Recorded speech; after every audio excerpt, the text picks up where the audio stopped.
ತುಂಗಭದ್ರಾ ಎಡದಂಡೆ ನಾಲೆಯ ಮಾನ್ವಿ ತಾಲೂಕಿನ ಕೆಳಭಾಗದ ರೈತರಿಗೆ ಕಾಲುವೆ ನೀರು ಬಿಡಬೇಕು ಎಂದು ಆಗ್ರಹಿಸಿ ಕರ್ನಾಟಕ ರಾಜ್ಯ ರೈತ ಸಂಘದ ಪದಾಧಿಕಾರಿಗಳು 85ನೇ ಕಾಲುವೆ ಬಳಿ ರಾಜ್ಯ ಹೆದ್ದಾರಿ ಬಂದ್ ಮಾಡಿ ಆಕ್ರೋಶ ವ್ಯಕ್ತಪಡಿಸಿದರು.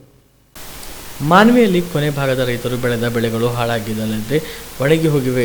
ಇದೆಲ್ಲವನ್ನು ನೋಡಿದರೆ ಸರ್ಕಾರ ಬಡ ರೈತರಿಗೆ ಬೆನ್ನೆಲುಬು ಮುರಿಯುತ್ತಿದೆ ಎಂದು ಆಕ್ರೋಶ ವ್ಯಕ್ತಪಡಿಸಿದರು. ಸೆಪ್ಟೆಂಬರ್ 22ರಂದು ಮುಖ್ಯಮಂತ್ರಿ ಸಿದ್ದರಾಮಯ್ಯ ಅವರು ಬಾಗಿನ ಅರ್ಪಿಸಲು ತುಂಗಭದ್ರಾ ಡ್ಯಾಂಗೆ ಬರುತ್ತಿದ್ದಾರೆ. ಇದನ್ನು ಅರಿತು ನೀರು ಬಿಡಿ, ಇಲ್ಲವೇ ಮುತ್ತಿಗೆ ಹಾಕುವುದು ಪಕ್ಕ ಎಂದು ಕಿಡಿಕಾರಿದರು. ಈಗ ನಮ್ಮ ಹೋರಾಟದ ಒತ್ತಾಯಕ್ಕೆ ಮಣಿದು ಮುನಿರಾಬಾದ್ನಲ್ಲಿರ್ತಕ್ಕಂಥ ಮುಖ್ಯ ಇಂಜಿನಿಯರ್ ಹನುಮಂತಪ್ಪನವರು ಈ ಹೋರಾಟದ ಸ್ಥಳಕ್ಕೆ ಈಗ ಬಂದಿದ್ದಾರೆ. ನಮ್ಮ ಅಹವಾಲನ್ನ ಅವರಿಗೆ ಶಾಂತ ರೀತಿಯಿಂದ ಹೇಳಬೇಕು ಮತ್ತು ಅವರಿಂದ ನಾವು ಪರಿಹಾರ ಪಡ್ಕೊಳ್ಬೇಕು.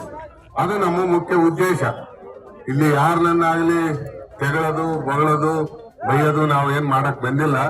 ನಮ್ಮ ಉದ್ದೇಶ ಇರೋದೇನಂತಂದ್ರೆ ಈ ಕಾಲುವೆ ದುಡ್ಡು ಕುಡಿಯಕ್ಕಿರ್ಲಾರ್ದಂಗ್ ಮಾಡಿದಂತ ಕಾಲುವೆಗೆ ಇವತ್ತು ನೀರು ತರಬೇಕು, ಅಷ್ಟೇ ನಮ್ಮ ಉದ್ದೇಶ. ಒಂದು ವಿನಂತಿ ಮಾಡ್ಕೊಳ್ತೀನಿ, ನಿಮ್ಮ ಎಲ್ಲ ಏನು 76, 82, 85, 89, 90, 91, 92 ಎಲ್ಲ ಉಪಕಾಲುವೆಗಳ ಸಮಸ್ಯೆ ನಮಗೆ ಅರ್ಥ ಆಗಿದೆ. ಕಾಲುವೆಗೆ ಮುಖ್ಯ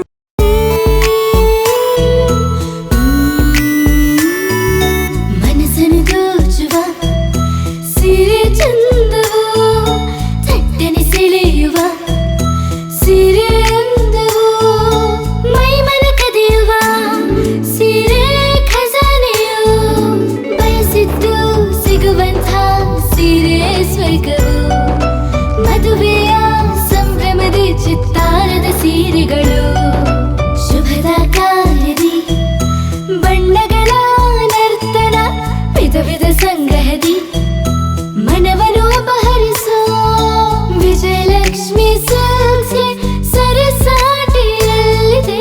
ವಿಜಯಲಕ್ಷ್ಮಿ ಸಿಲ್ಕ್ಸ್, ವಿಜಯಲಕ್ಷ್ಮಿ ಸಿಲ್ಕ್ಸ್. ಗುಲ್ಬರ್ಗ ಜಿಲ್ಲೆಯಲ್ಲಿಯೇ ಮಹಿಳೆಯರ ಮತ್ತು ಮಕ್ಕಳ ವಸ್ತ್ರಗಳ ಏಕೈಕ ಅತಿ ದೊಡ್ಡ showroom Vijayalakshmi Silks, city centre mall, super market road, Gulbarga.